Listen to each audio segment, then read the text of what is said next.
There we go. Good evening, everyone. My name is Scott Holupka. I want to welcome you to the November 7th meeting of the Baltimore County Planning Board. The meeting is now called to order. We will start with a roll call to account for the members of the board present. When you hear your name, please say aye. Remember, if you unmute yourself, to remute after you're done. Mr. O'Ray? Aye. Ms. Brophy? Aye. Ms. German? Mr. Hafer? Mr. Heckman? Aye. Mr. Heinel? Aye. Mr. Hinton? Aye. Mr. Johnson? Mr. McGinnis?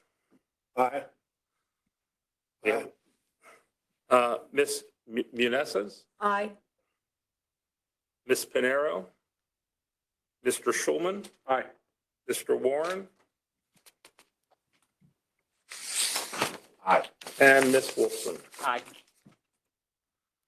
Will you all now join me in saying the Pledge of Allegiance? I pledge allegiance to the flag of the United States of America and to the republic for which it stands, one nation, under God, indivisible, with liberty and justice for all.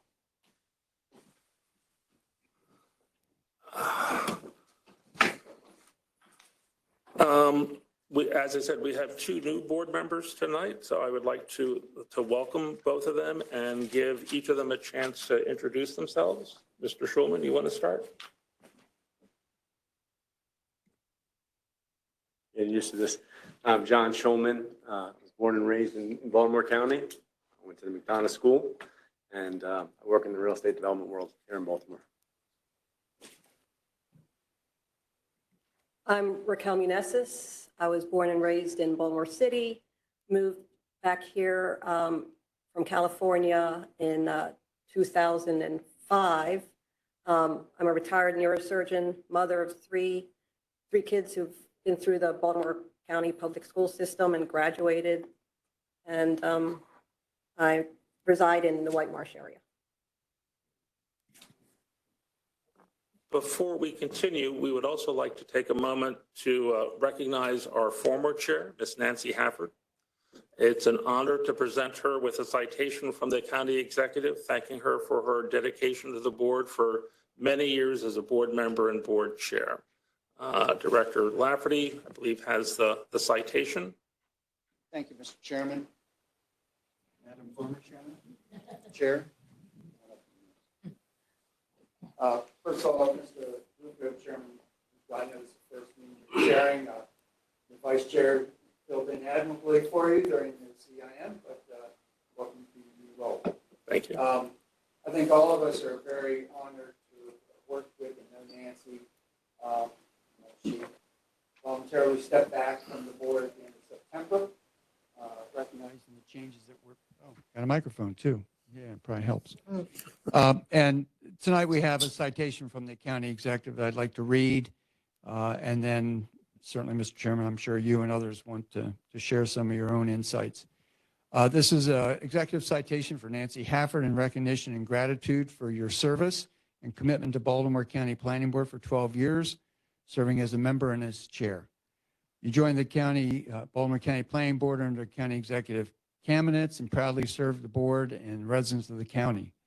You've led the board through multiple water supply and sewage master plan updates, through design guidelines, approvals, capital improvement program, the bike and ped plan, master plan, CZMP, too many to count, among other important issues that really are important to the residents of this county.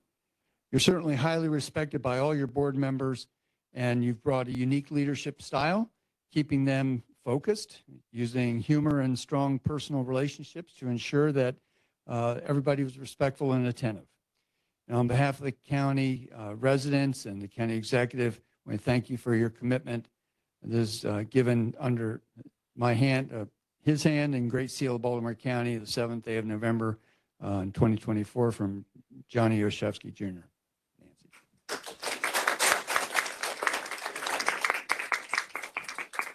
Well, I can't tell you what a pleasure it has been to work with all of you. And I know your passion for Baltimore County. And everyone has little different opinions, and it's so wonderful, but how respectful you've been of each other. And I truly am grateful and thankful that I was able to work with you for 12 years, most of you, and the new ones that came in. But I can't thank the staff enough. You guys are just amazing, wonderful people. You work so hard. And whenever we need anything, Todd, you always deliver. When people had problems getting on, logging in, Todd, you always help them. So thank you so much. I'll miss you greatly, but you will see me back here sometimes, and I might go above my 2 minutes. Would anyone else like to say a few words? Todd? I'll do a quick story. I joined the planning board about 12 years ago, and I was being maybe a little bit overzealous. And on a Sunday morning, I got a call from Ms. Haffer, and she explained to me the process of being on the planning board. My wife laughed and said, "Who was that?" Now she knows and loves her, and so do I. Your commitment to this community is unmatched. What you do for Towson, we don't call you the mayor for nothing. So thank you for all you do. We love you.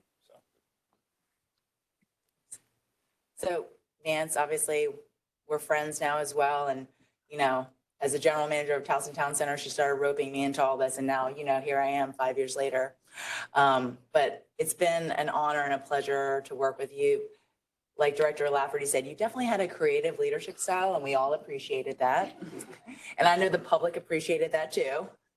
But it won't be the same without you. And we appreciate all the time and effort you put for all the Baltimore County residents.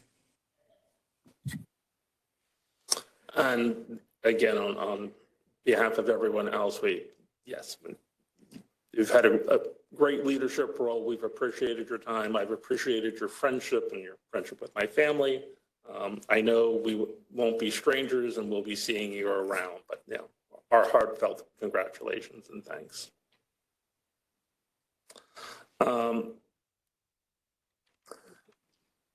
And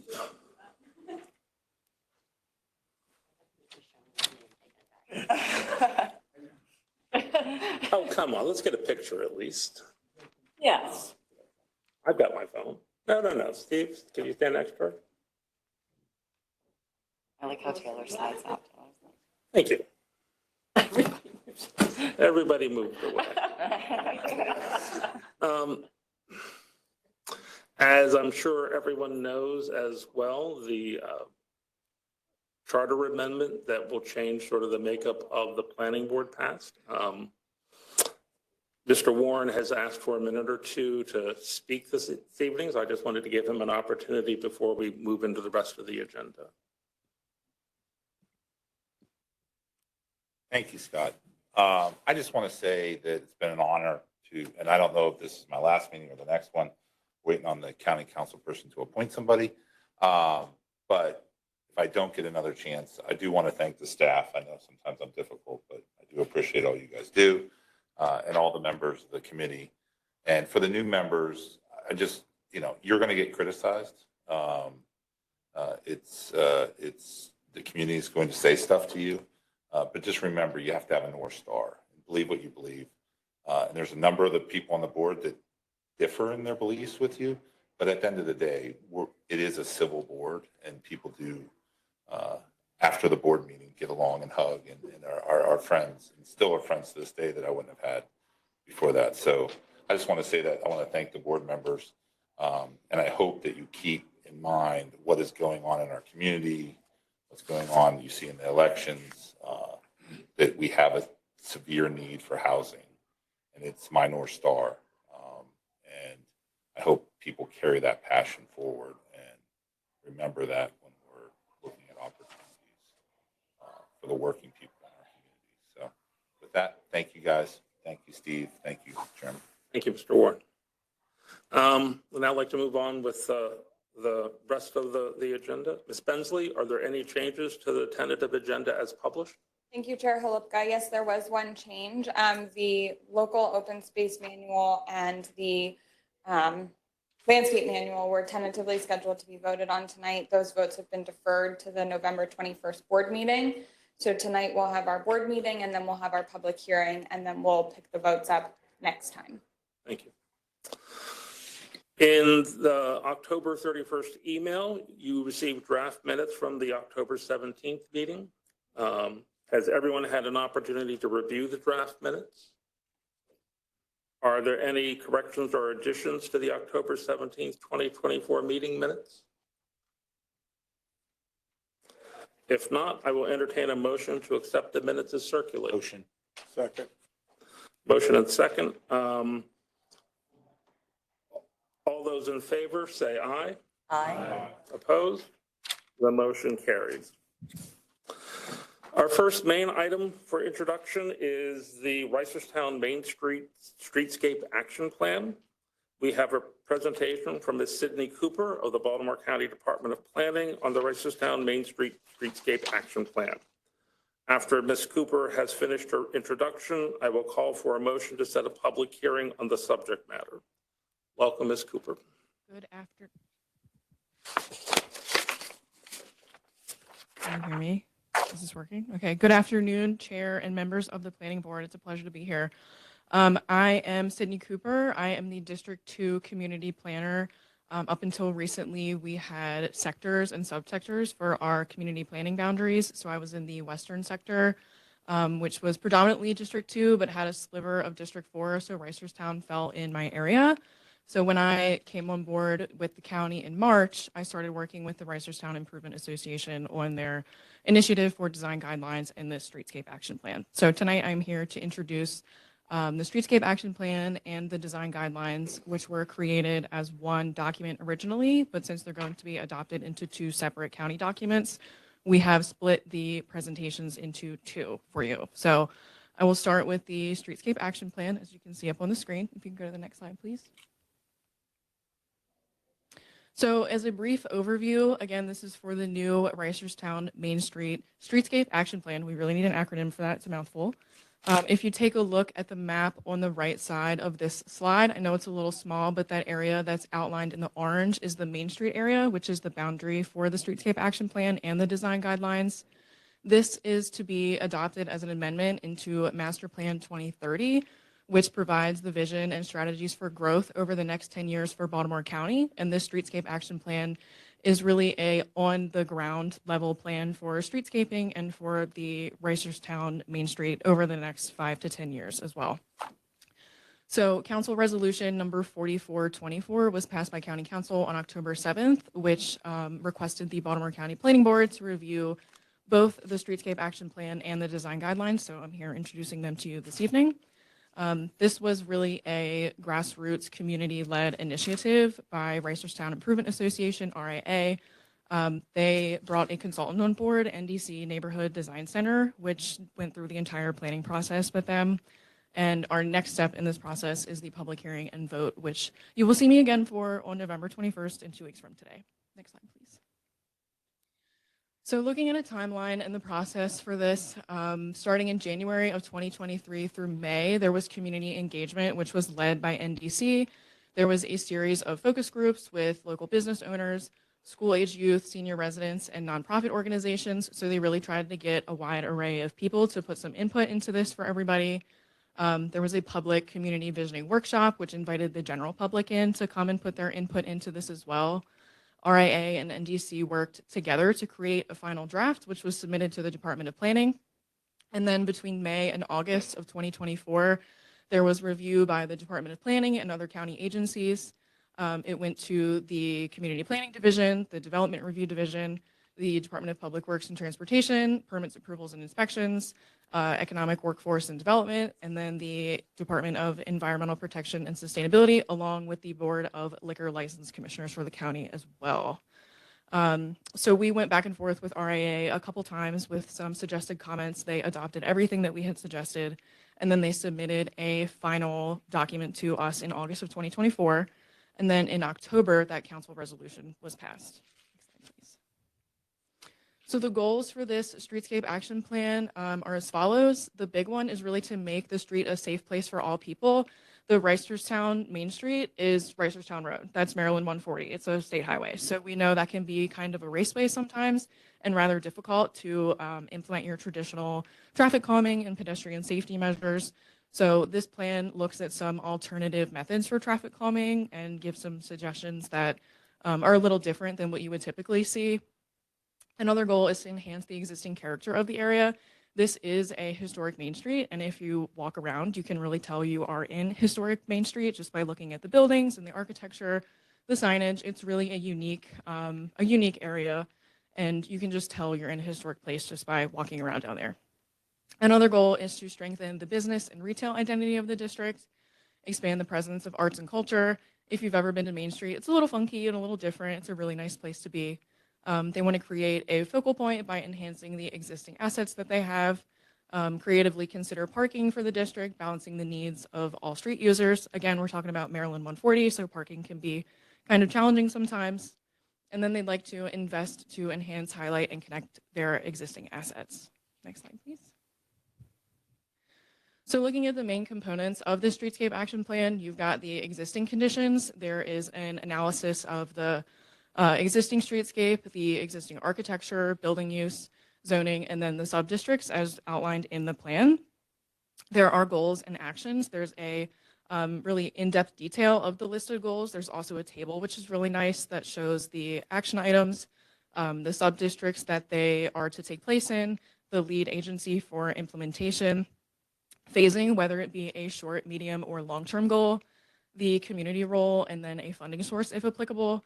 And then there's also a section of actions in the sub-districts, which shows a map, and then all of the action items are on that map for you to see visually. And then we get into some appendices, which include the community engagement summary and a retail market analysis. And that's really it for this presentation. Reisterstown Improvement Association will be here on the 21st for the public hearing, and we'll give a more in-depth presentation for you all and tell you about the initial effort and why they wanted to lead this charge. Yeah. Are there any questions?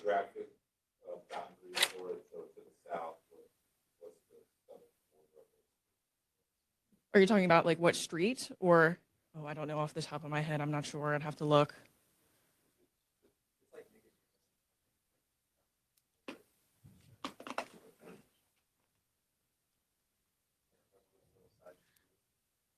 I think it's before Charlie, right? Charlie's not included. Okay. Yeah. Yes.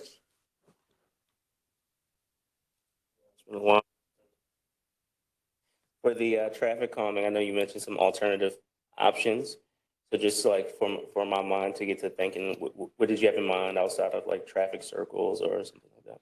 Whether there be some bollards or some additional street tree plantings, some type of landscape buffering. They had also talked about maybe some asphalt art or some other non-traditional traffic calming methods to really increase pedestrian safety. Yeah.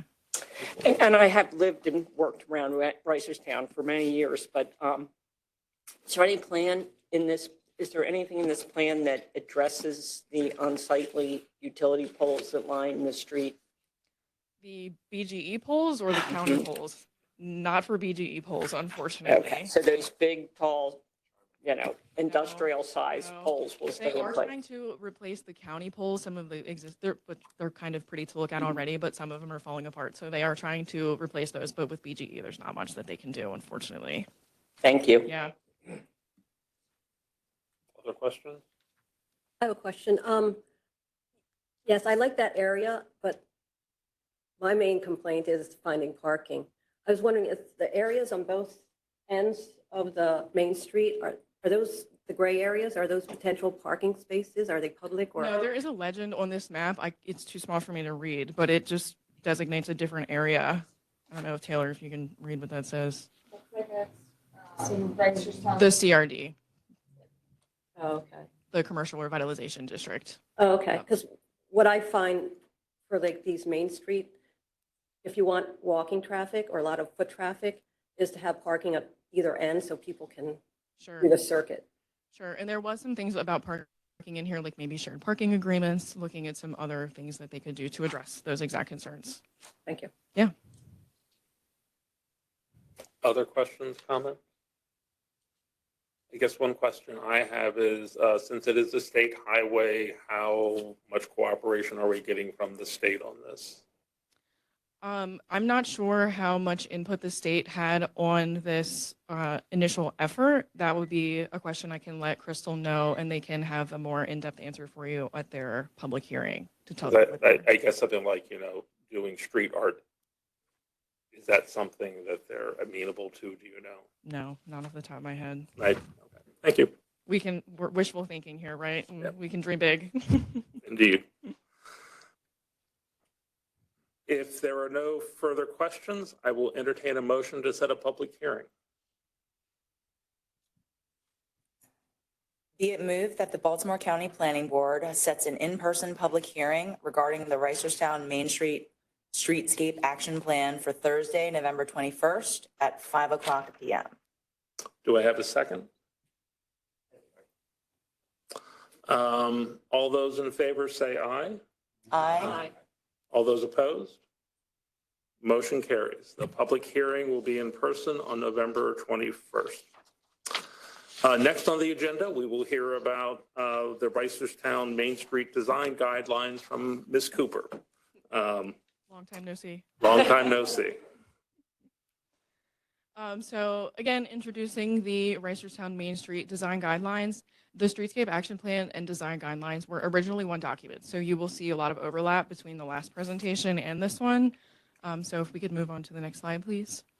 Brief overview. Again, we have the same map showing the boundary here, the Main Street area outlined in orange. So this is for the new Reisterstown Main Street Design Guidelines, which will be incorporated into the Comprehensive Manual of Development Policies, the CMDP, which is used by the county to help steer commercial and residential development within the goals of the master plan. Which brings us to that same council resolution 44-24 that requested the planning board to review and hopefully approve these documents. And then you will see me again on the 21st for that public hearing. Same timeline and process. All of the community engagement for both of these documents was done at the same time. So we have the same timeline here. The only thing that's really different with this document is that it went to the Department of Planning and DPWT and the Department of Permits, Approvals, and Inspections. There really was no need for those other agencies to review. So we just sent it to the ones that we thought were pertinent. But again, they adopted all of our requested changes. And then that council resolution was passed in October. Next slide, please. So the goals for the Reisterstown Main Street Design Guidelines, the big one is to really encourage high quality designs consistent with the historic character of the area. Reisterstown is a historic district on the Maryland Historic Trust's National Register of Historic Places. It was established in 1758 before the Constitution. So it has been around for a long, long, long time. Again, if you just walk around and if you see, just by looking at these pictures, the buildings are sure rehabbed, but a lot of them are original construction. And, that's a really excellent effort on their part for them being able to preserve as much of the original character and history of the area that they have been. So these design guidelines are hopefully going to provide a basis for the design of new and existing buildings, balancing the district's historic character and the needs of the 21st century. Shopping is a lot different these days, especially with the presence of online shopping. So we're trying to get niche small businesses into the area that will attract foot traffic, people into Main Street, come shop, eat, spend their money, and spend their time in Reisterstown. Next slide, please. So the main components of the design guidelines include district style, street design, building material, and exterior design, suggestions for lighting, signage. There is a section for the guidelines in action. It shows some existing properties in the area, if they were to be redeveloped or if they were to be revamped on the outside, what they might look like with these design guidelines in mind. So it's really nice to be able to see what these have the potential to do. So there's some examples listed in there for you. And then again, we get into those same appendices, the community engagement summary and the retail market analysis.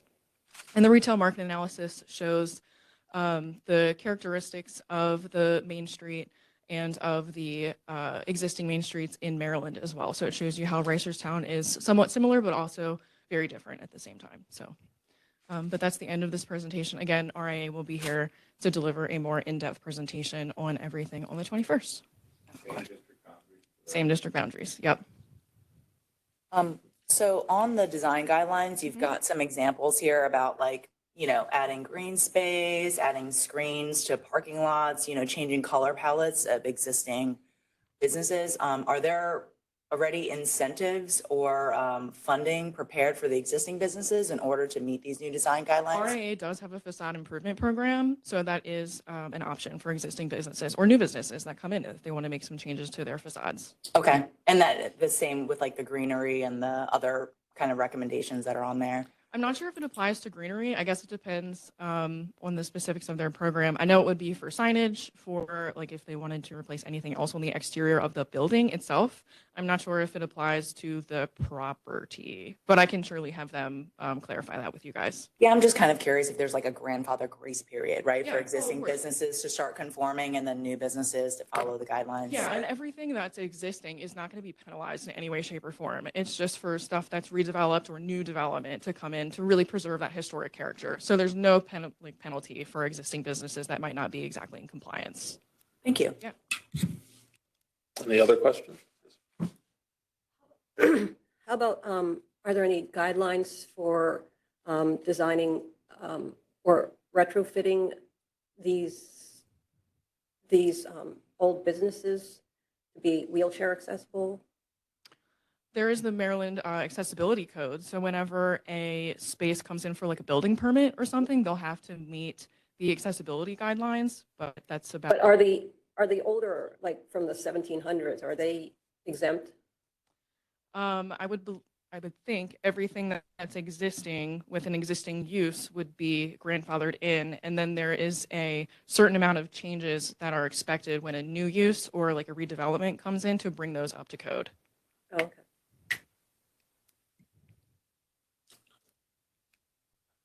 Seeing no further questions, I want to thank you, Ms. Cooper, for your presentations. We'll be seeing back in 2 weeks. I will now entertain a motion to set a public hearing for the design guidelines.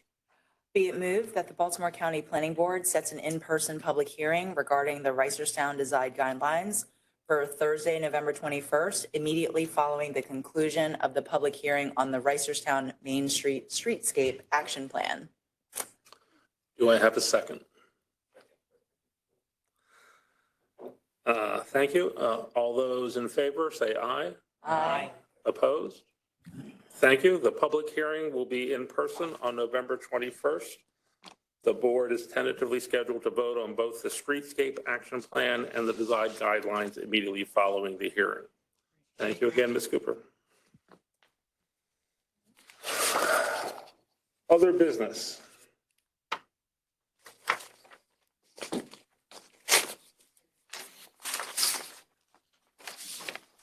Council report, ready? Yes. Okay, perfect. Recent county council legislation of interest to the board, Bill 7724, zoning regulations, uses permitted and bulk regulations in the OT office and technology zone for the purpose of amending certain permitted uses and bulk regulations in the OT zone under certain circumstances in the Owings Mills Town Center, adding certain permitted uses in the OT zone if located in the Owings Mills Town Center, and generally relating to uses permitted in the OT zone. Resolution 4424, Planning Board, Reisterstown Streetscape Action Plan, Reisterstown Streetscape Design Guidelines. A resolution of the Baltimore County Council requesting the Baltimore County Planning Board to review the Reisterstown Streetscape Action Plan and the Reisterstown Streetscape Design Guidelines and submit to the council a recommendation to adopt the action plan as an amendment to Master Plan 2030 and to adopt the design guidelines for addition into the Comprehensive Manual of Development Policies. Resolution 4524, opposition to Maryland Piedmont Reliability Project, MPRP. A resolution of the Baltimore County Council opposing the Maryland Piedmont Reliability Project, MPRP, and 1, encouraging the Maryland Public Services Commission to reject the NPRP. 2, encouraging the Maryland General Assembly to require that all Maryland public utilities conduct a full integrated resource plan biannually that is evaluated by the PSC. And 3, encouraging state and elected leaders to establish and implement a Maryland coordinated planning group as collaborative organization to play a key role in planning and coordinating the electric transmission system in Maryland. The NPRP is a proposal for the alignment of a new 70-mile-long, 500,000-volt electrical transmission line beginning in Norrisville, Harford County, crossing Baltimore, Carroll, and Frederick counties, and ending in the Dobbs substation in southern Frederick County. It has been proposed by the Pennsylvania, New Jersey, Maryland Interconnection LLC, PJM, the regional transmission organization that determines the electricity needs for 13 states, including Maryland and Virginia, in the Mid-Atlantic region, and directs operations of regional transmission facilities. PJM proposed the NPRP to close an energy grid reliability gap with out-of-state electricity, primarily to satisfy data center load growth in Northern Virginia and Frederick County, Maryland. Upon determining the NPRP is needed, PJM selected Public Service Enterprise Group, Inc., PSEG, as the public utility to design, finance, construct, and operate the NPRP transmission lines. By the end of 2024, PSEG plans to submit an application for a certificate of public convenience and necessity to the Maryland Public Service Commission to allow for eminent domain and proceedings against landowners in Baltimore, Carroll, and Frederick counties. The current NPRP proposal will have a negative impact on Baltimore County in many ways, including likely permanently disrupting preserved greenfield, forest, and stream buffers, passive and active open space, and farmlands. Therefore, in collaboration with many of the concerned residents of Baltimore County that will be impacted by the NPRP, the County Council desires to express its opposition to the NPRP as currently proposed, and advocates for short and medium-term solutions that Maryland's elected leaders could take to both better serve the state's residents and its energy needs. And that concludes the very squeaky report. Ms. Bensley. That concludes our main agenda. We will reconvene at about 10 minutes for public hearings on the Baltimore County Landscape Manual and the Baltimore County Open Space Manual at 5 p.m. Do I have a motion to adjourn? Motion. Second? Second. All those in favor? Aye. Opposed? The motion carries. Thank you. See you back here in about 10 minutes. Good evening again. I want to welcome everyone to the Baltimore County Planning Board public hearings on the updates to the Baltimore County Landscape Manual and the Baltimore County Open Space Manual. The public hearing is now called to order. I'm Scott Holupka, Chair of the Planning Board. We will start with a roll call to account for members of the board present. When you hear your name, please say aye. Mr. Array? Aye. Ms. Brophy? Aye. Ms. German? Mr. Hafer? Mr. Heckman? Aye. Mr. Heinel? Aye. Mr. Hinton? Aye. Mr. Johnson? Mr. McGinnis? Aye. Ms. Muneses? Aye. Ms. Pinero? Mr. Schulman? Aye. Mr. Warren? Aye. And Ms. Wolfson? Aye. Thank you. We will take the two manuals one at a time. The first public hearing we have tonight is on updates to the Baltimore County Landscape Manual. This item was first introduced to the board on October 17th, 2024, with a presentation by Ms. Sally Nash of the Department of Permits, Approvals, and Inspections. Tonight, Ms. Nash is here to further present the manual to the board. Following her presentation, board members will have a chance to ask questions, and then members of the public will have the opportunity to speak on the matter. Please join me in welcoming Ms. Nash. All right. Thank you. All right. Good afternoon, everyone. As you know, I'm Sally Nash, Permits, Approvals, and Inspections, and I have two presentations for you tonight, both concerning policy manuals that we have been updating since about the summer. And first, I'm going to tackle the landscape manual update. Next slide. So as I mentioned last time, the this manual was updated was 2000. Next slide. So we thought it was time we'd focus on making technical corrections so that the manual can function better on a day-to-day basis with our practitioners who are trying to make sure they meet all of the code requirements and regulations.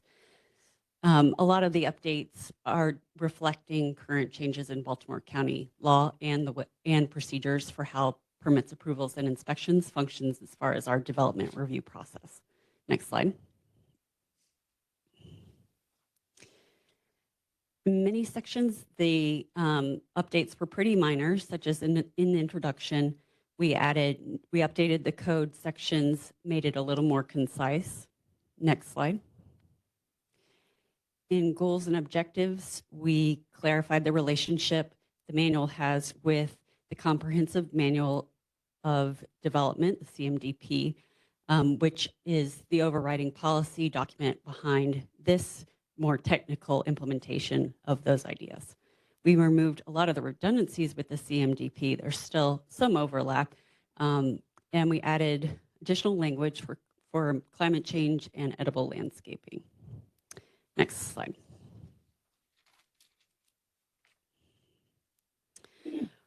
What we generally kept the same, though, were the foundational concepts of planting units and screens. Planting unit is the concept that kind of guides the whole manual. The standards lay out how planting units are defined. So, for example, 2 evergreen trees that are 6 feet in height at the time of installation are worth 1 planting unit. This kind of formula helps landscape architects translate our requirements into what exact plants they're going to be putting in the ground. They have to meet a certain number of planting units before they can go to the next step. The next important concept are screen types. There are 4 classes of screen types, A, B, C, and D, and each screen type has a different function based on the general degree of screening that's required in a particular use. So a lot of the landscape manual has to do with contextualizing the development and making sure that the landscape is appropriate, primarily in terms of screening, but other factors from making sure that the changes are, each regulation is contextualized and specifically tailored to that site. Next slide.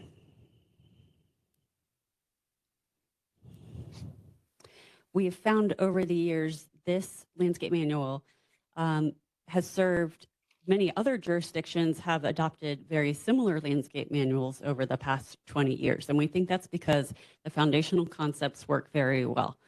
And it also makes it less subjective for our reviewers. Building on planting unit and screen types, the next foundational concept is project conditions. Now, there more than one condition might apply at any given site. So, for example, any project with a landscape plan requirement has to address condition A, which is called street frontage and streetscape. The condition has specific requirements for the number of planting units required based on the type of road, whether it's an interior road or adjacent road. So again, project conditions are informed by the context of the site, and that's how they're applied. Next slide. This is a current graphic we have in our plan, and you can see the next slide is how we updated it. We updated all of the graphics with color, making it easier to explain to the practitioners how to apply each condition. And what is considered an interior road, what's considered interior parking, basically just making it a little bit easier for people to use. Next slide.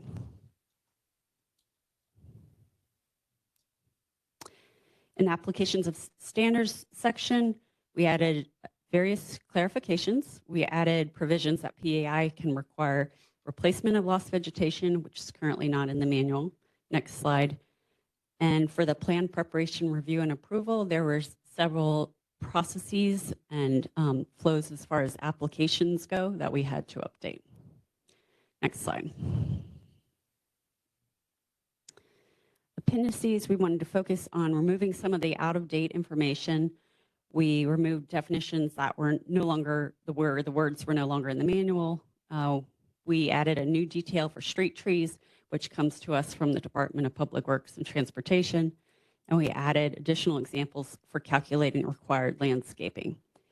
We also removed the checklist because we would like to just have these as an online document. In general, I've found updating these manuals and our development, management, and policy review manuals that it's better to have documents like checklists and things like that, not in the appendix, but just existing as an online form, because sometimes 24 years go by before you update your manual. So we also added an appendix for edible landscape species. Next slide. So one example of an additional graphic we've added in the appendix is this slide for a fast food restaurant. It shows how different conditions overlay one another on one site. So for example, in this fast food restaurant with the drive-through, you have 3 conditions, A, B, and F. You have condition A, which is for street frontage and streetscape. You have condition B for parking lots, and you have condition F for service lanes. So this way, the landscaper knows which conditions they need to overlay on a site in order to come up with the appropriate number of planting units. Next slide. This is another example for a car wash, which shows a similar concept. We actually do have a little update on this. Next slide. We just need to change the wording in the legend a little bit, but I just wanted to mention that since it will be a little different. Next slide. We appreciate our help of our partners in Baltimore County, including environmental protection and sustainability, other people in permits, approvals, and inspections, planning and recreation and parks. We also had a dedicated team of landscape architects who are daily practitioners in the field and know what needs to get done in order to get a plan approved. They are Catherine Barnes, Matt Bishop, Devin Leary, Eric McWilliams, Jean Tansey, and Melanie Volker. Next slide. Thank you. I'm happy to take any questions you have. Any questions for Ms. Nash? Kathy? Can you define edible landscape and what that would look like? Who will maintain it? You know, when I'm thinking edible landscape, I'm thinking like fruit trees. That's right. So, Yep. are you considering how those types of materials will attract deer and other obstacles with traffic and raccoons and rats? And, you know, what is the purpose behind that? Right. Well, as our landscape architect who is here today will tell you, one of our #1 considerations is right plant for the right place. We feel like it's important for the policy manual to remain flexible enough to accommodate very many different contexts that we have throughout Baltimore County. And indeed, it may be the case that certain developments, it's not appropriate to have edible landscaping. It may be the case where it is acceptable to at least have a percentage of the plants to be edible landscaping. We wanted to provide the information, but not provide a rigid structure for how the landscape architects, who can be very creative, can figure out what's best for their client and what's best for the county when addressing the landscape requirements. And are they addressing how these plants are going to be maintained and who will be responsible for doing that? That is part of the landscape plan. They have to be, there has to, a 1-year certification process where the plants still have to be there in a year. But then there are responsibilities assigned to who has to maintain the landscaping in perpetuity. Okay, thank you.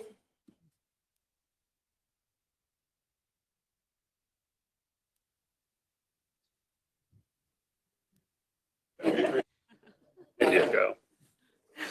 Thank you, Ms. Nash. We will now call upon those of you who have completed the sign-in sheet located in the Jefferson Building lobby to speak on this topic. Speakers will be called in the order that you registered. Remember to limit your comments to 2 minutes or less. Also, please provide your name and the organization you represent, if applicable. Ms. Bensley, can you call the first? Thank you, Chair Holupka. First up, we have William Alcaries.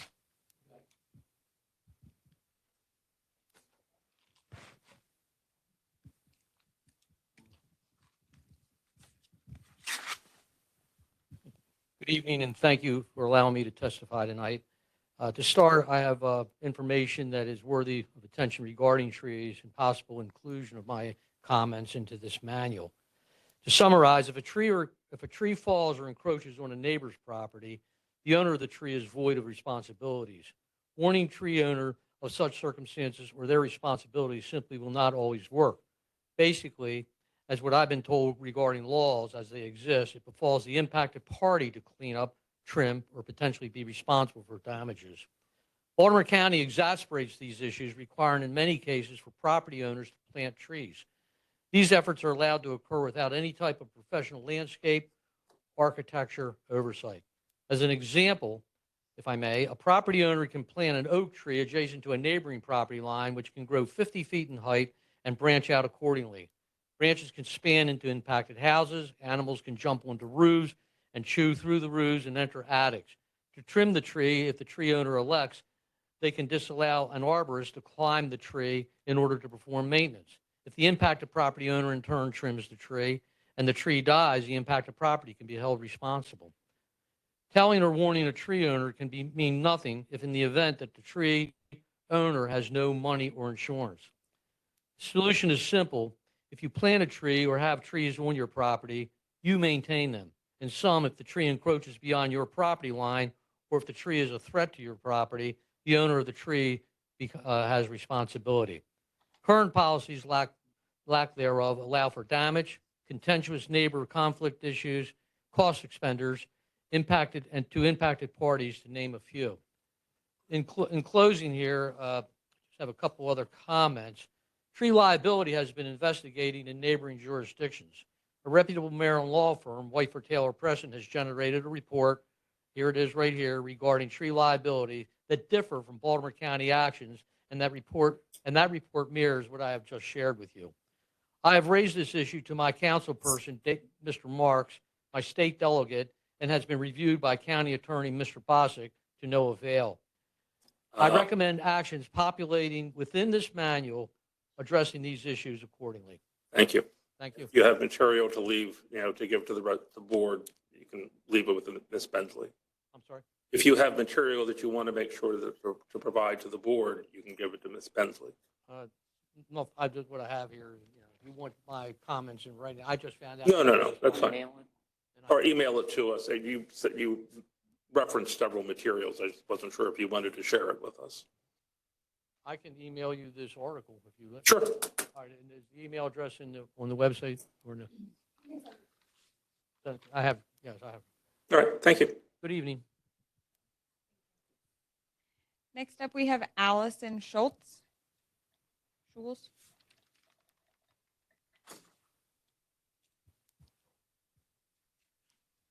Good afternoon. My name is Allison Schultz, and I am speaking for the Green Towson Alliance Executive Committee. This testimony was written by Dr. Carol Newell regarding the revised landscape manual. GTA is a well-established volunteer environmental organization, including over 20 communities, with members including landscape architects and planners, naturalists and gardeners, and attorneys and medical providers. First, GTA urges that the increasingly strong effects of climate change be explicitly taken into account in the landscape manual. These requirements have the potential to affect resilience to the threats of climate change, lessening some of the damage to human health and infrastructure imposed by increasingly severe flooding, heat, and drought. Climate change is mentioned in the document in Part 1, Goals and Objectives, but the quantity, quality, and location of the landscape features that address climate change should be incorporated into the standards for each project condition. For example, guidance should be given for the placement of major deciduous trees such that they provide cooling shade to structures and walking paths. Meadows that increase absorption of stormwater and low-impact landscaping that requires less supplemental water should be included as landscape options and be explicitly described. The progression of climate change risks over time should be met with a requirement for periodic, timely review of the landscape manual. Second, GTA requests that the public be given the opportunity to participate in a stakeholder work group established by the county. The process of reviewing proposed revisions, providing recommendations, and discussing with county staff will require several months to accomplish. Recognize that community members have a real stake in the effects of the final document on the well-being of people and ecology throughout the county. Thank you for your consideration of these two requests. Thank you. Next up, we have Kirsten Hoffman.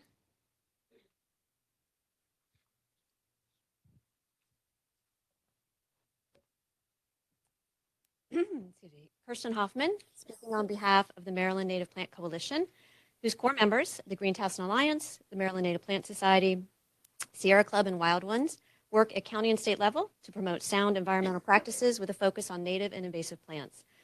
The proposed revisions to the landscape manual recognize the value and recommend the use of native plants, but we believe there's aspects currently missing, specifically a requirement for diversity in plant selection, as well as a recognition of how species are predicted to perform with climate change.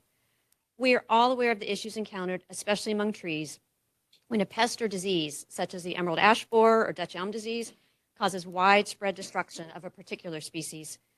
To ameliorate this risk in the uncertain and changing future, planting projects must incorporate a variety of species as part of their design. I'd like to illustrate this problem with a recently submitted Baltimore County development project. This project called for the planting of 58 new trees, and these new trees were divided between only 2 species, 47 swamp white oaks and 11 London plane. Planting 80% of the trees in only 1 species greatly increases the risk of a disease or stressor, wiping out the majority of trees on this project. In the landscape manual, we have the opportunity to stop this type of design practice by including a diversity requirement. We recommend that 1 species make up no more than 20% of the plantings for large projects. Baltimore County has recognized the value of this approach in the recent tree plantings in downtown Towson. DEPS has so far planted a diverse group of native tree species, often in small groups of the same species, emphasizing the importance of biodiversity in achieving the goal of long-term survival of native trees.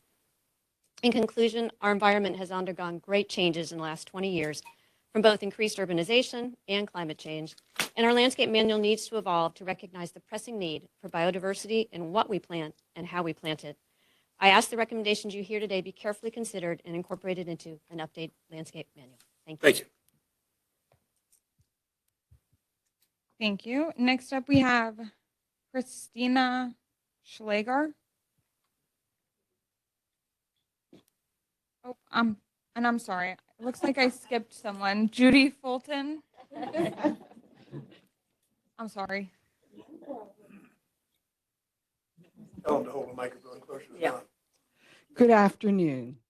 Judy Fulton speaking for the Maryland Native Plant Society. We are outlining important changes to the revised landscape manual at this hearing. We respectfully urge you to ensure they're incorporated and even delay your vote past November 21st if more time is needed. Besides longtime resident of the county, my qualifications include VP of the Maryland Native Plant Society, founder of EcoPlant Consulting, board member of the Mid-Atlantic Invasive Plant Council, committee chair on the Maryland Invasive Species Council, and expert witness for invasive plant legal cases. Also co-author of Plant Invaders of Mid-Atlantic Natural Areas. We recommend the manual reference a practical list of Maryland native plants, the commercial Maryland native plant list, specified by a 2023 Maryland law and available on the websites of the Maryland Extension, Department of Ag, and the Maryland Department of Natural Resources. This would be regularly updated and replace both, 1, the list of native trees and shrubs in the manual Appendix G, which only gets updated when the manual is revised. Also, this appendix contains several errors. 2, the booklet mentioned by the manual, Native Plants for Wildlife Habitat and Conservation Landscaping. This source includes non-commercial species, is limited to only 1/6 of Maryland natives, and dates back to 2003. We recommend the manual include a native plant requirement in all projects, a minimum of 25% native plants in the next 2 years and 50% afterward. Also, we suggest encouraging use of straight species natives to increase plant survival in the face of climate change. We recommend the manual prohibit use of all invasive plant species listed on the Maryland Invasive Plant Council website, which a number of Maryland jurisdictions already use. It's time for us to use more native plants and prohibit the planting of invasives to increase environmental and human health. The Maryland Native Plant Society respectfully urges you to take these actions. Thank you. And I want to commend you, future speakers, if you could hold the mic close so those of us up here can hear, but also those who are listening online can hear more clearly. Thank you. Next up, we have Christina.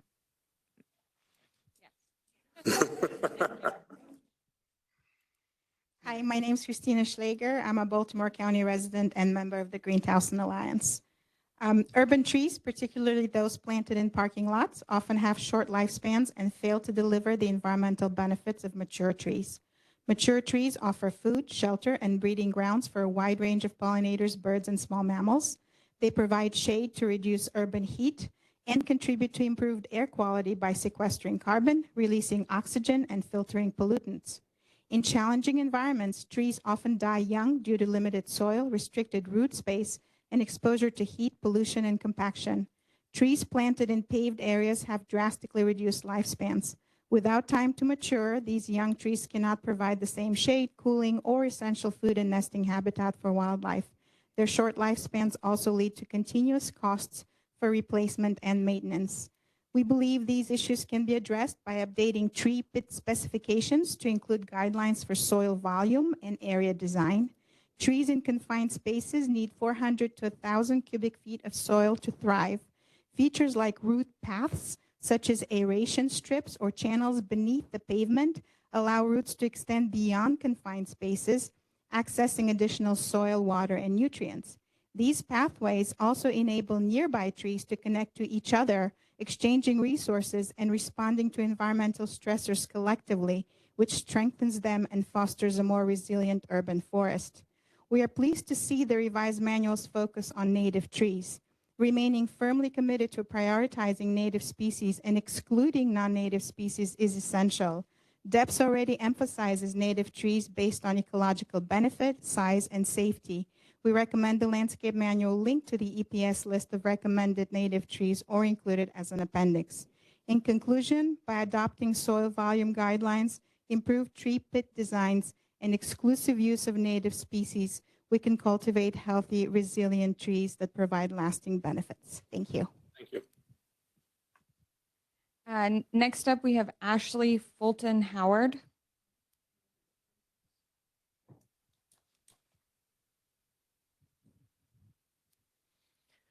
I'm Ashley Fulton Howard, speaking for Wild Ones Greater Baltimore. I am also a member of the Maryland Native Plant Coalition and Maryland Native Plant Society. We recommend updating the minimum landscape maintenance requirements in Appendix F to reflect current best practices from the University of Maryland Extension and to bring the manual into compliance with Maryland law. UME recommendations are well-researched and based on what is scientifically beneficial for our local environment. Our recommendation for lawn height is mowing at the highest possible height to encourage more drought and pest-tolerant root system to enable the lawn to shade out weeds and to promote healthier, sustainable lawns. Maryland's lawn fertilizer law helps protect the Chesapeake Bay from harmful excess nutrients entering its waters from urban and suburban sources.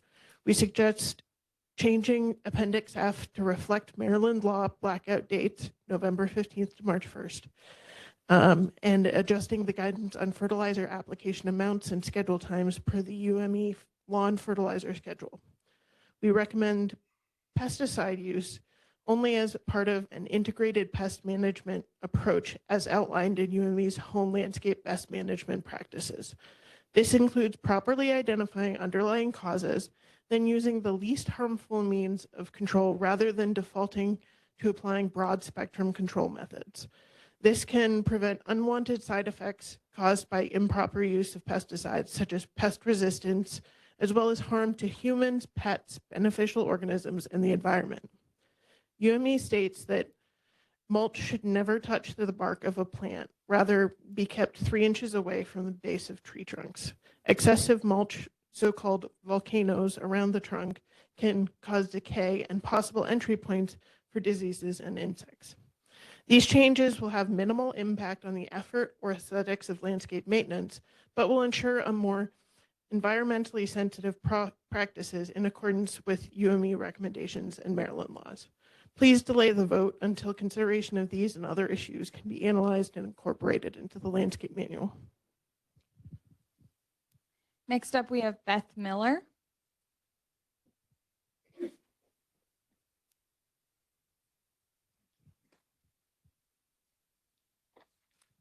I am Beth Miller, testifying on behalf of the Green Towson Alliance. We are community and environmental stakeholders in the Towson area and beyond. We are members of Baltimore County Green Alliance and the Native Plant Coalition. To our knowledge, no environmental groups contributed to the updates in the landscape manual, despite GTA requests for the opportunity in 2019, 2020, and 2023. One example of best practices adopted by many jurisdictions in the 24 years since the last update to the landscape manual, including Baltimore County, is the adoption of a green infrastructure plan for cost-effective stormwater management. Despite this now nearly universal practice, the landscape manual revisions do not include any requirements for developments to incorporate green infrastructure. The private sector is required to provide landscaping. Why not make it work in concert with public sector initiatives? All new projects should include site features that capture and filter stormwater in some combination of micro retention basins, green roofs, specially designed tree pits or tree trenches, and permeable paving. Green infrastructure is a win for the county because it helps reduce pollutant loads, flood damage, and energy costs. Green infrastructure is a win for residents because it protects public and environmental health and supports local economies. Our landscape manual needs to do more than create a consistent aesthetic of plantings in Baltimore County. As we face the realities of climate change, landscape design plays a vital role in improving resilience, stormwater management, biodiversity, habitat creation, tree survival, and plant maintenance. Development and redevelopment regulations must contribute to the health and economy of Baltimore County. Environmentalists learned about the landscape manual updates only 3 weeks ago at this previous meeting.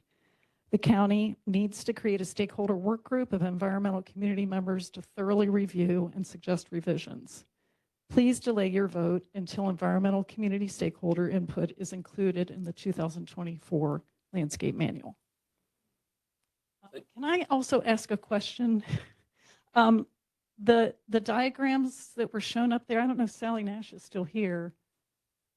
Yeah, they showed color diagrams. Are those in, are the colors in the manual? On the website. Because when I looked at the manual, I did not see any color diagrams that's published on the website.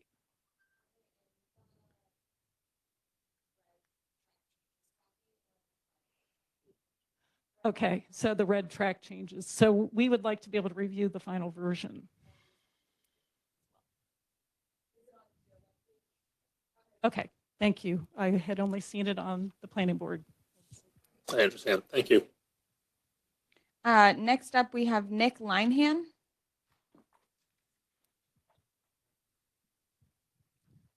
Hi there.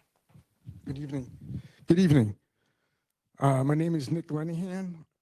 I'm a landscape architect, registered in the state of Maryland, also certified arborist and licensed tree expert in the state of Maryland.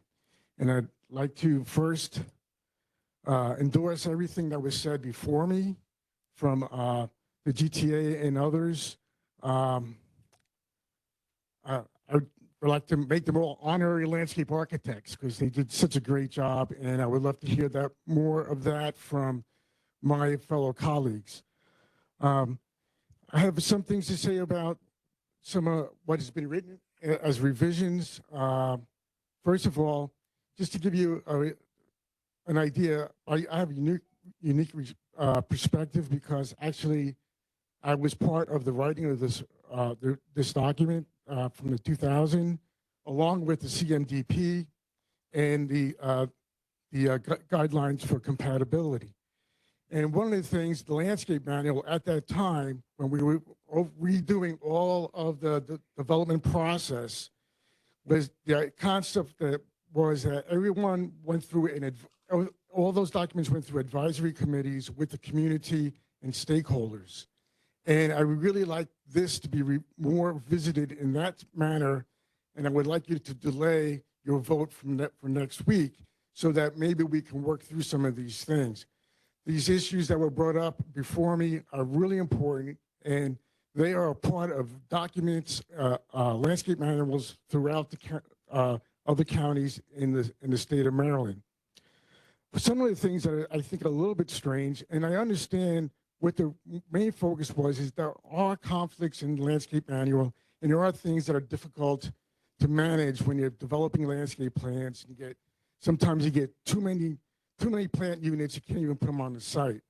But one of the unique things is I've also just a couple of years ago was asked to come in, and I, for a year, worked with Jim Herman to review landscape plans for a year, just like when COVID was ending, to get him caught up on review of the manual.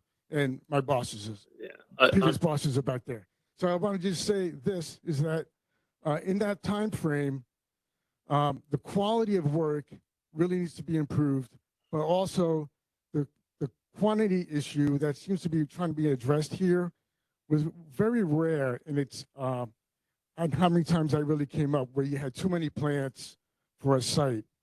But a couple of things. Yes. Your time is up. Okay, If you want to submit comments I to would like us. to submit my documents to go over that. Sure. And before you also, I did send out in front of you, those were the trees that were cut down at the, what was it, the Starbucks, Black Raven, what used to be the Bell Lock Diner, which was, that document was, those plans were reviewed by the design review panel and the landscape department. And right now, we still don't have an answer on those trees being replaced, even though the order to request that was given to PAI in April of this year. Okay, thank you. Next up, we have Catherine Barnes.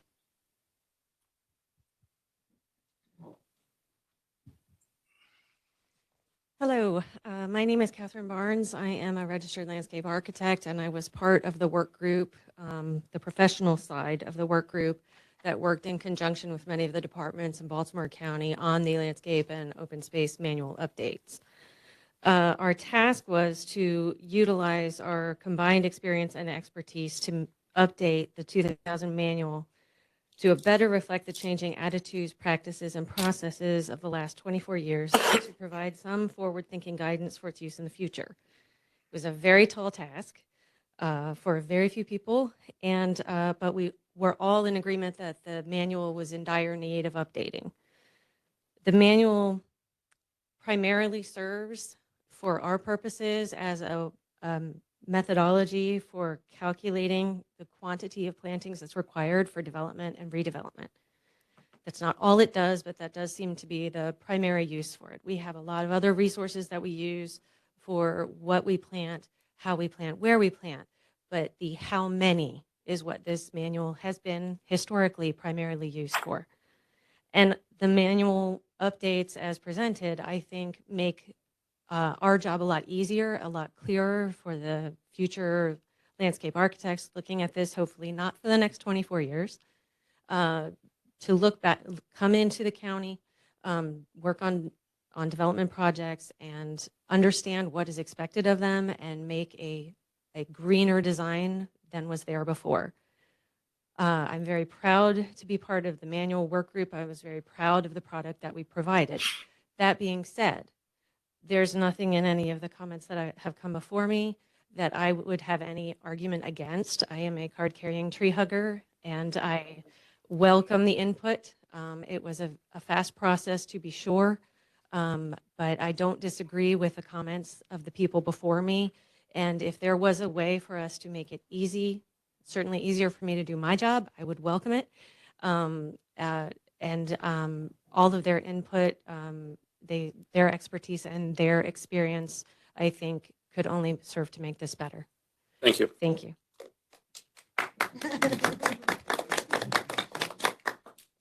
Next up, we have Matt Bishop. Sounds good. And then our last speaker is Jim Herman. Signed up to answer questions. Perfect. And that is the conclusion of our speakers. Thank you. I want to thank all the speakers who were here tonight. The planning board will take your comments into consideration. May I Yes? ask a question? Sure.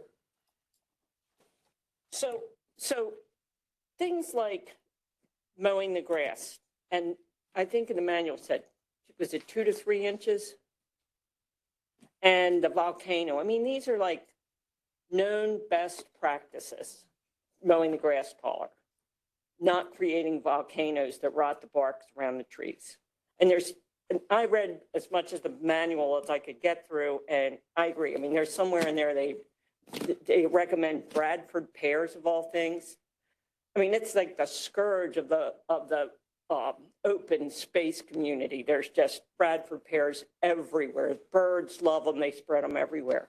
So I'm just wondering, this is maybe easier for architects, but is it better for Baltimore County to ignore these best practices? And so I'm wondering, why doesn't the manual adopt known best practices? I think we'll have, unless people want to respond now. I mean, there's somebody that worked on the manual should respond to that. I was going to say there will also be an opportunity in 2 weeks for them to respond. Ms. Wilson, it's probably because they don't know there are best practices. The best practices are ANSI 300A, which basically covers planting, maintenance, tree pruning, and those things really should be covered. And it could be covered. I don't think we need a list of things like that, how to mow the lawn and all that, because these things can vary from site to site. But there are best practices that are part of the national standard. And also for tree pruning and tree planting, there's national standards that are developed by the ISA, which is also International Society of Arboriculture, which is also part of that ANSI requirements. So it's really just making a very simple statement about that, and the manual would be a big help. The other item that I'm sorry. The other item that I just is I thought I was loud enough. No, it's for the other item. I'm sorry. So ANSI 300 covers a lot of those best practices. How much mulch? How do you put the mulch down? And every landscape contractor should know that. They have that information. So that's one place to start. The other thing is that the state of Maryland, through DNR, they have requirements. All licensed arborists have to follow best practices, and those are the same best practices. So some of the things that were in the manual before, there was a reference to Maryland, the landscape contractors of Maryland and Delaware, whatever. That document has been non-existent since 1984. So that doesn't work. These other things are very current and provide for things like integrated pest management and other types of things that really would help the landscape. All right, thank you. Thank you. We're supposed to be making comments right now. This is not public comment time. Yeah. Staff. Pete Gowell, Director of Permits, Approvals, and Inspections. Again, I think many of these comments are well taken, and we can certainly adjust some of these things. I think some of the things that are being spoken tonight are considered I guess, assumed, if you will, but we can certainly clarify that. A lot of these things that you're talking about in terms of best practices are outlined as part of the planning process, and they're also outlined in the agreements that we make. So there is certification of maintenance. There is landscape agreements that are outlined as part of the development review process. That all of these best practices that we speak of are outlined in those documents. Not necessarily in the manual, but we can certainly reference all of this material. But it's certainly something that goes into the actual legal documents that approve those developments when they are implemented. There's no way any of these practices that could be implemented in any of these situations that would create the situation, because if the plant dies within a specific maintenance period of time, they're going to have to replace it. So they're going to implement those best practices as best. You can certainly note that, identify it in a landscape manual, add it to it. I have no problems with any of that. I just think some of this stuff, we're digging into the weeds that are actually some kind of a legal ramification of what's outlined in agreements and planning documents. So, Thank you, Mr. Godwin. Unless there are any other questions, that concludes. I have a question, if you don't mind. A question and a comment, I guess. The question is, somebody made reference to green infrastructure. Isn't that dictated by the state rules, and does it need to be redundant in the county? Is that correct?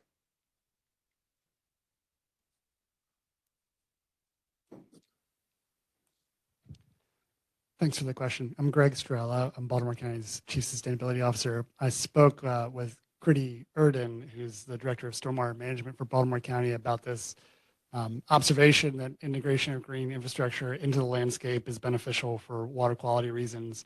And he spoke in the way that she just did, that any water quality infrastructure is required by the state of Maryland, and that there's a separate manual in Baltimore County for that infrastructure. And actually that there are opportunities to voice some of our care for water quality in that process, because it's being updated at the state level in 2025 and 2026 for implementation in 2027. So while some of the water quality practices may not have a home in the landscape manual, some of them may not. They just certainly do in that space. Right. And so look, and my comment is, that said, I did hear a lot of recommendations I thought made some sense, not being an expert in it, but it does. So how does this work? We get a lot of good comments and feedback. That's why they're here. But how does it get rolled in or considered in 2 weeks? It gets considered, updated, the manual. We get it in time to review. How does all that happen in 2 weeks? And I'm questioning whether we shouldn't maybe delay a little bit to provide an opportunity for, our public stakeholders to, give comments and be considered. Just a comment.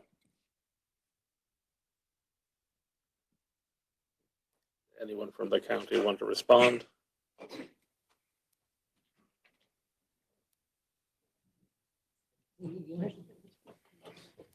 I mean, if the board, how'd you do that? Hit the wrong piece. Okay, thank you. Mr. Heckman, if it's the desire of the planning board to defer the vote, there can be a motion to that effect. If you want to, I guess, request that the Department of PAI convene a conversation or meeting to review the recommendations and see if any changes can be made. I don't know. I can't speak for Mr. Gutwald. He can speak for himself as far as how much time he may think that would take, but that would certainly be one of your options.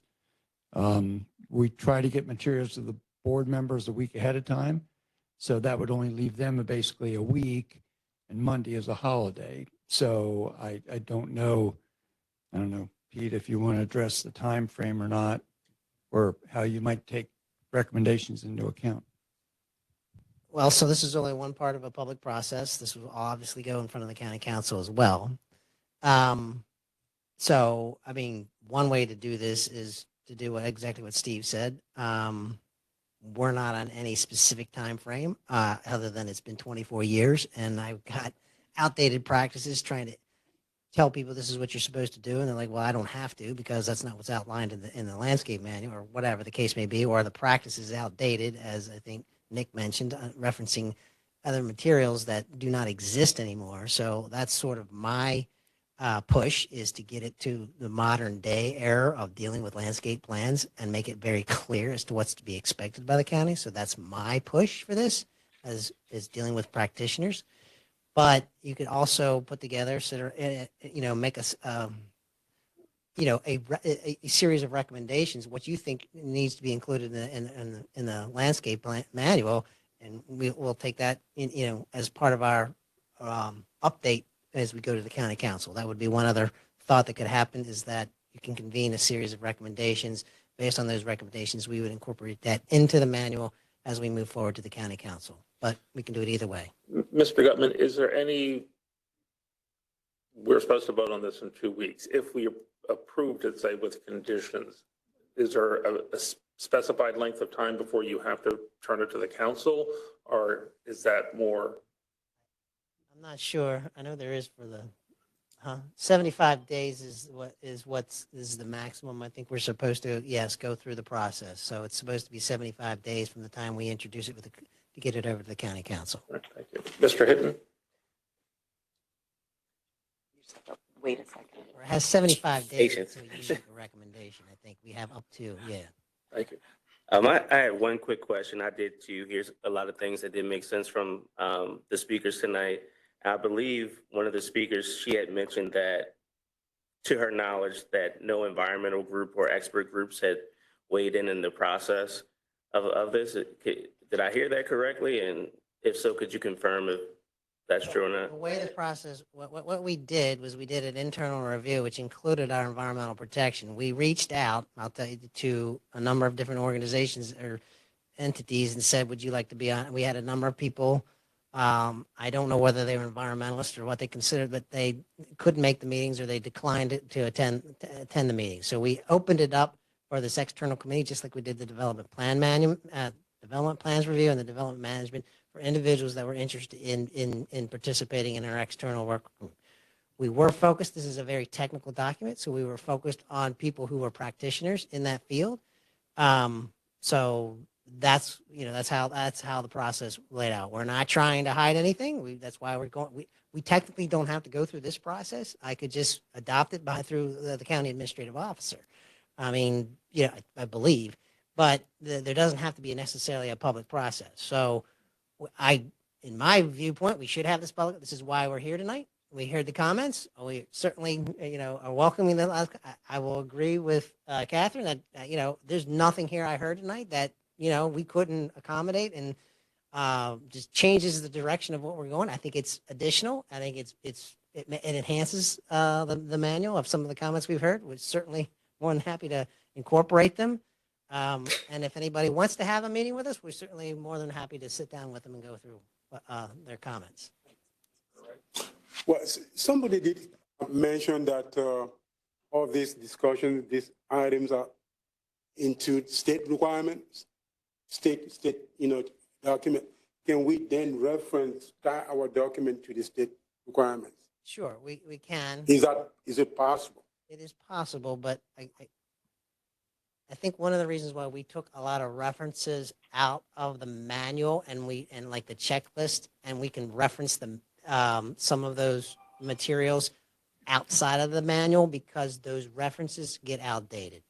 And again, it's been 24 years since we updated this manual, so I would like the ability to be flexible when we start referencing material that no longer exists, so we can update it via another process. I mean, I would like to put as amended, or as, stuff like when I write legislation, for example, I will talk about a document, but I will refer to it as the latest edition or its replacement. Right. So the state document is younger than this document? We can reference a state document if we need to be. Exactly. So that if you look at the state document, if it does incorporate all these concerns, then you can just reference our document to the state document, which is Absolutely. Sure can do that. Yep. Just a thought. Sure. Thank you. Thank you. Any other questions, comments? Thank you, Mr. Gutman. That will then conclude our first public hearing. The second public hearing we have tonight is an update on the Baltimore County, all right? Open space, yeah, sorry. It was just, the second public hearing will be an update on Baltimore County's open space manual. Again, a presentation by Ms. Sally Nash from the Department of Permits, Approvals, and Inspections. Please join me in welcoming Ms. Nash.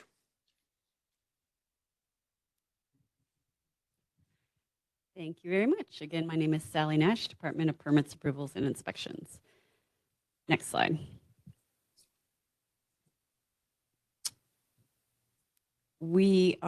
This is the second manual that we are updating. This is the Baltimore County Local Open Space Manual, as previously adopted and updated in 2000. Next slide.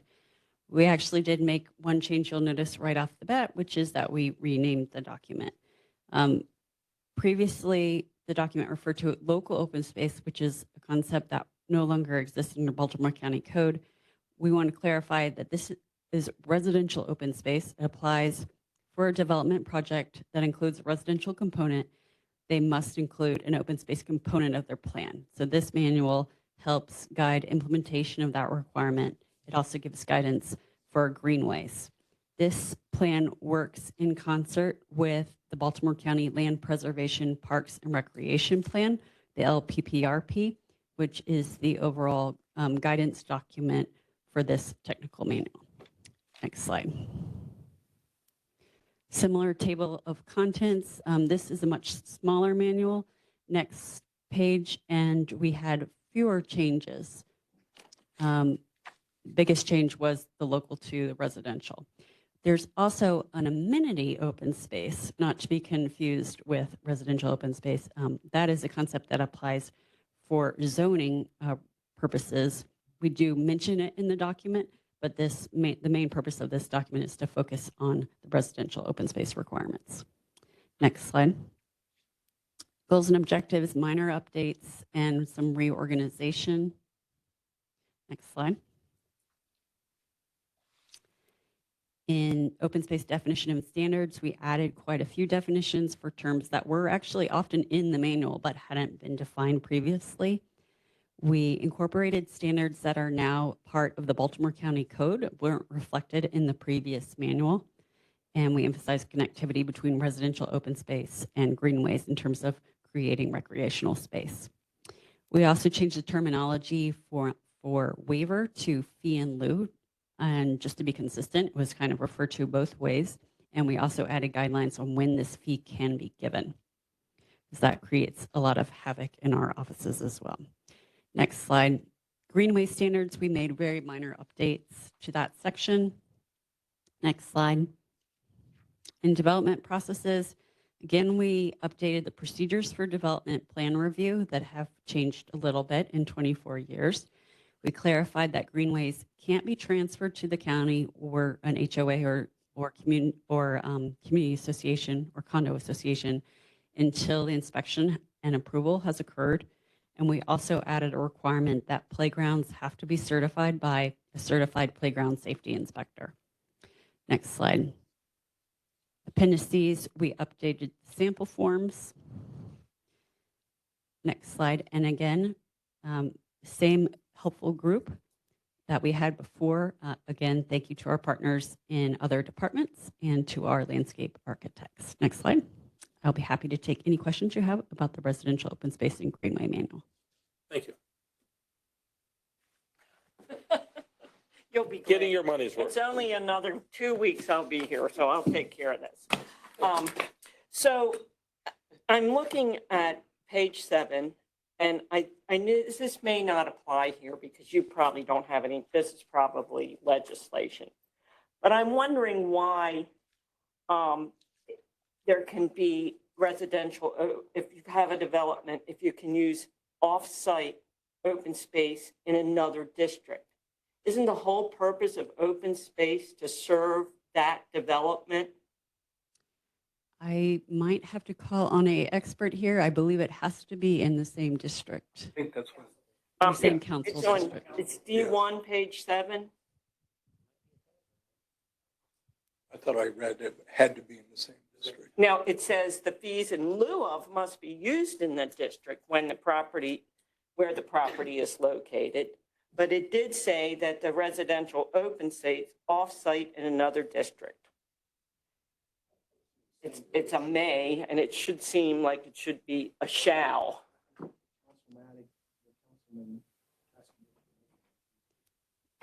Oh. I will clarify that. It might be that the As you may recall, as one of my last assignments in the Department of Planning, I was dealing with the open space fee schedule, and a lot of the things in open space is dictated in that legislation.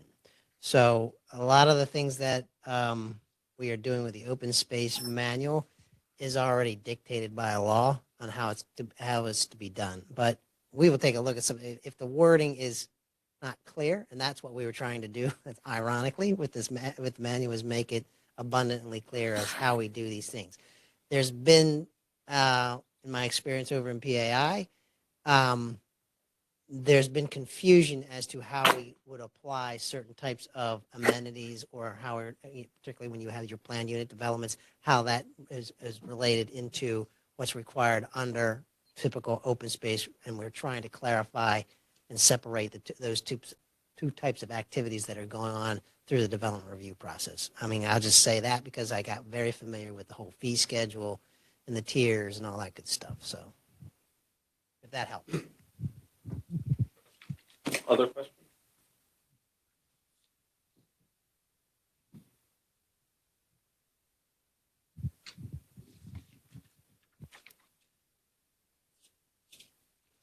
Thank you, Ms. Nash.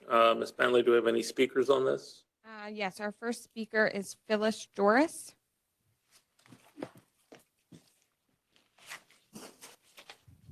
Good evening, Planning Board.